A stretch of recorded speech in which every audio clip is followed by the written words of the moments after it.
Bismillahirrahmanirrahim. Assalamualaikum warahmatullahi wabarakatuh. Alhamdulillahirabbil alamin, wassalatu wassalamu ala nabiyyina Muhammad wa ala alihi wa sahbihi ajma'in. Asyhadu an la ilaha illallah wahdahu la syarikalah wa asyhadu anna Muhammadan abduhu wa rasuluhu alladzi la nabiyya ba'dah, amma ba'd. Ikhwan wal akhwat yang dimuliakan Allah Subhanahu wa taala, di pertemuan sebelumnya kita sudah membahas muqaddimah di dalam Alfiyah Ibni Malik. Nah, sekarang kita akan masuk kepada pembahasan kitab. Bismillahirrahmanirrahim. Qala al-mu'allif rahimahullahu ta'ala wa nafa'ana bihi wa bi ulumihi wa bi sairil muslimina fid dharaini amin. Lanqal kalamuna lafzun mufidun kastaqim. Ya, penulis mengatakan kalamuna. Kalam ya, satu istilah yang penting di dalam ilmu nahu. Kalamuna, kalam menurut kami ahli nahu itu adalah lafzun mufidun, lafaz mufidun yang memberikan faidah, kastaqim seperti ungkapan istaqim, istiqomahlah engkau.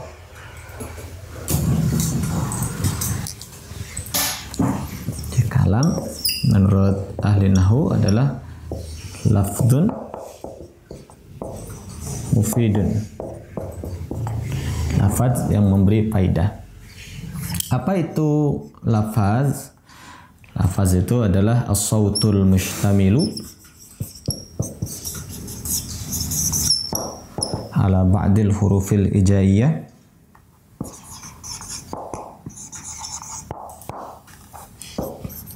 al-huruf al-hijaiyah. Jadi disebut lafaz itu adalah suara yang mencakup sebagian huruf hijaiyah. Nah, kalau saya mengatakan Zaid, ini adalah lafaz. Jadi sangat luas sekali. Atau misalnya saya mengatakan sesuatu yang dalam penggunaan bahasa Arab tidak digunakan. Misalnya Zaid saya balik menjadi Daiz. Misalnya kolam, atau misalnya saya balik menjadi lakom, umpamanya begitu. Kan tidak digunakan, tidak dikenal dalam bahasa Arab. Kalau Zaid namanya musta'mal digunakan, kalau lakom muhmal, tidak dipakai. Nah, itu termasuk lafaz juga. Atau misalnya saya menggunakan kata yang menggantung, misalnya in qama Zaidun, kalau Zaid berdiri, itu pun lafaz. Atau saya gunakan kata yang kalimat yang sempurna, in qama Zaidun, misalnya jaa, datang, Zaidun, Zaid, itu pun lafaz. Jadi lafaz itu sangat luas, mencakup kata dalam bahasa Indonesia ya, kata atau kalimat sempurna atau frasa atau kata majmu, ya, semuanya lafaz. Nah, kemudian untuk semakin mempersempit definisi supaya lebih spesifik, jadi ini apa disebutkan jenisnya.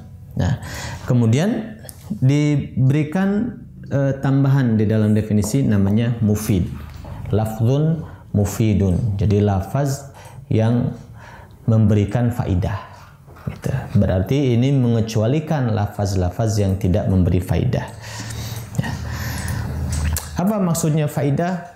Maksudnya faidah itu adalah apabila ada mubtada mesti harus ada khobarnya, apabila ada fi'il juga harus ada fa'ilnya, kalau ada syarat harus ada jawabnya. Itu namanya mufid. Jadi kalau kita berbicara orang paham.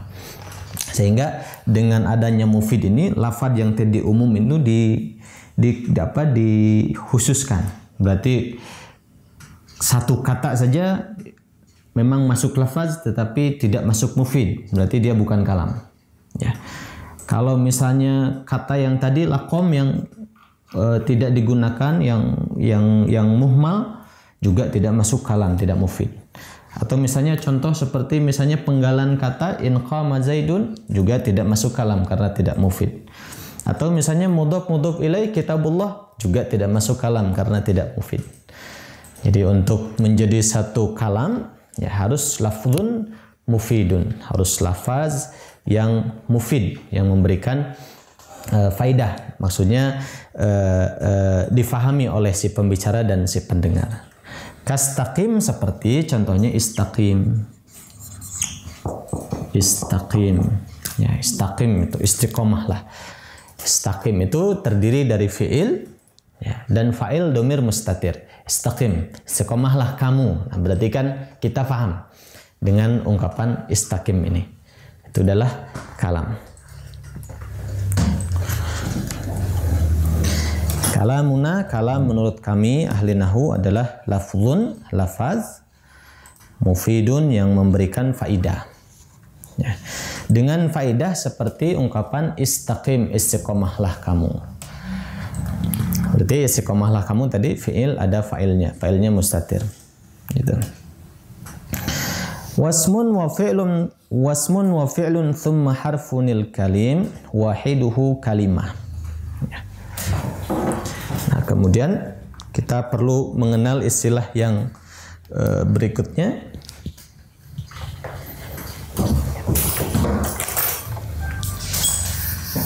Tadi ini kalam sudah. Kemudian kalim. Istilah berikutnya, kemudian kalimah.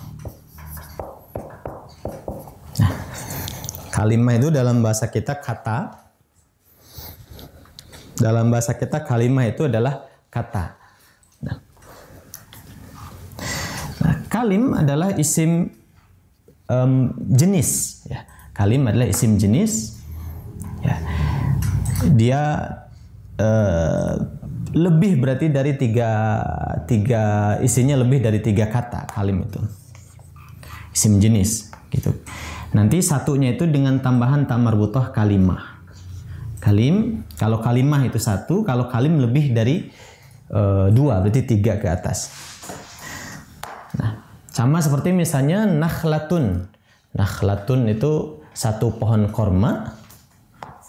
Nakhlatun, satu pohon korma. Kalau banyak, tinggal buang tak marbutahnya nakhlun. Kebun korma berarti. Nah, ini juga kalimatun berarti satu kata. Kalau banyak, lebih dari 2, namanya kalim, tinggal buang ta marbutahnya. Ada kalam, ada kalim, ada kalimah. Nah, kalimah ini terdiri dari isim, kemudian fi'il, kemudian dari ada juga harf, isim, fi'il, dan harf. Nah, kalau kalim, dia harus lebih dari 2. Bisa difahami, seperti misalnya in qama, kalau berdiri, Zaidun Zaid. Nah, ini tidak difahami kalau Zaid berdiri. Berarti belum jadi kalimat sempurna, tetapi dia sudah ada 3 kalimah, maka ini masuk kalim. Gitu. Ada juga lebih dari 2, tetapi lebih dari 2 kalimah, tetapi dia menjadi kalimat sempurna, menjadi kalam. Misalnya katakanlah misalnya in qama, atau misalnya qama berdiri, Zaidun Zaid, wa Amrun Zaid dan Amar. Nah, ini kan sudah qama 1, Zaidun 2, wa 3, Amrun 4. Nah, ini. Jadi sekali lagi kalimah itu adalah satu kata terdiri dari 3 macam, ada isim, ada fi'il, ada huruf. Kalau kalam jamak dari kalimah. Ya, banyak, bentuk banyaknya dari kalimat. Dia harus minimal 3 kalimah. Nah, kadang-kadang bisa menjadi kalim ini, kadang-kadang bisa menjadi kalam, kalimat sempurna. Qama Zaidun wa Amrun. Kadang-kadang tidak menjadi kalam, tidak difahami. In qama Zaidun. Gitu. Jadi kalam, kalim, kalimah. Wahiduhu kalimatun wal qawlu am. Kalau satunya namanya kalimah tadi, wal qaulu, sedangkan ungkapan qaul am, dia lebih umum. Ya. Amma, lebih umum. Qaul. Kalam disebut qaul, kalim sebut qaul, kalimah sebut qaul. Kemudian beliau menambahkan satu catatan, wakil matun, dan kalimah, biha dengan kalimah tersebut, kalamun, satu kalam, kadang-kadang yu'am, dijadikan umum bermakna kalimah. Nah, ini adalah satu catatan. Kalimah itu adalah kata, ada isim, ada fi'il, ada huruf, tapi kadang-kadang orang Arab mengungkapkan kalimah, tapi yang dimaksudnya bukan kata, tapi kalam. Misalnya kalimah thayyibah. Kalimah thayyibah itu kan la ilaha illallah. Nah, kalimah thayyibah ini bukan cuma satu kata, tapi kalam gitu.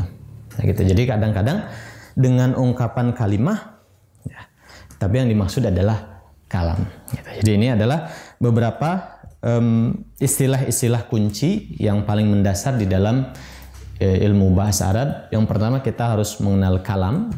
Ya, tadi didefinisikan sebagai lafdun mufidun. Yang kedua kita harus tahu ada kalim, mufradnya kalimah. Kemudian mencakup semuanya adalah qaul. Nah, ini barangkali pembahasan tentang dasar-dasar istilah di dalam bahasa Arab.